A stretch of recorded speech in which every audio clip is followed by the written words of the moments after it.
پانی پینا ہو، شربت پینا ہو، بوتل پینا ہو، چائے پینا ہو، دودھ پینا ہو، کوئی چیز پینی ہو تو اس سے پہلے یہ نیت کرنی چاہیے کہ اللہ تبارک و تعالیٰ اس پینے کی وجہ سے جو توانائی عطا فرمائیں گے وہ میں اللہ کی فرما برداری، اللہ کی اطاعت میں خرچ کروں گا۔ تو کوئی چیز بھی پینی ہو تو اس سے پہلے بسم اللہ پڑھنی چاہیے، اور دائیں ہاتھ سے اس کو پینا چاہیے، اور بیٹھ کر پینا چاہیے، اور پیتے ہوئے اس کو دیکھ کر پینا چاہیے کہ اس کے اندر کوئی ایسی چیز تو نہیں ہے جو نقصان دہ ہو، اور آہستہ آہستہ چوس چوس کر پینا چاہیے۔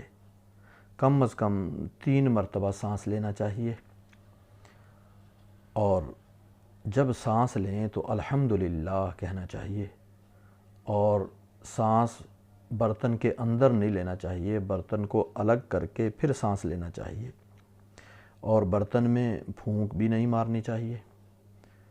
یعنی اگر کوئی چیز اس کے اندر ہے تو اس کو انڈیل کے نکالنا چاہیے، گرم ہو تو ویسے ٹھنڈا کرنا چاہیے، پھونک نہیں مارنی چاہیے، اور بہت زیادہ گرم یا بہت زیادہ ٹھنڈی بھی کوئی چیز استعمال نہیں کرنی چاہیے جس سے نقصان کا خدشہ ہو۔ اور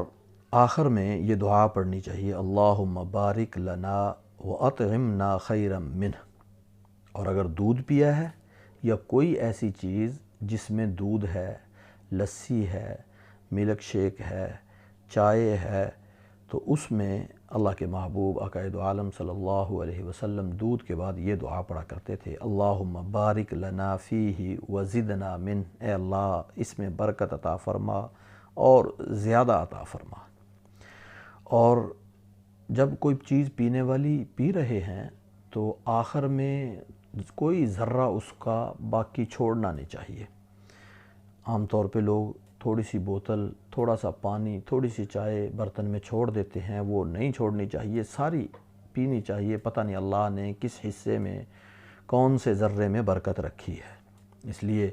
جو پلانے والا ہے وہ سب سے آخر میں پیے۔ اور اگر آب زمزم ہے یا وضو کا بچا ہوا پانی ہے تو اس کو کھڑے ہو کر بھی پیا جا سکتا ہے۔